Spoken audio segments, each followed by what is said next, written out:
How to add backgrounds in messages on iPhone. So first of all, open your messages application and then open the specific chat that you want to change the background of. So in here you can see I have opened the specific chat. Now in order to change the background here, what you're going to do is tap on the name of that person that you can see in the top right here. Then after doing that here, you can get the option of backgrounds, tap on it. And now here you can select what kind of background you want. Here we also have the suggestions according to your gallery. Here we also have photo option, color, sky, water, or aurora. Here, if you scroll down here, you can see iPhone will give you various different suggestions.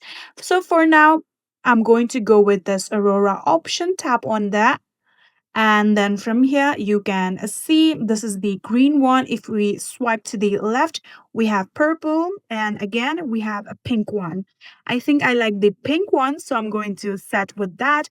So simply tap on the tick option on the top right corner right here. And just like this, if we go back to our chat, here you can see we have successfully added backgrounds in messages on iPhone. And that is it. I hope this video was helpful to you guys. If it was, please do not forget to hit that subscribe button and like our video. Thank you so much for watching. See you in the next.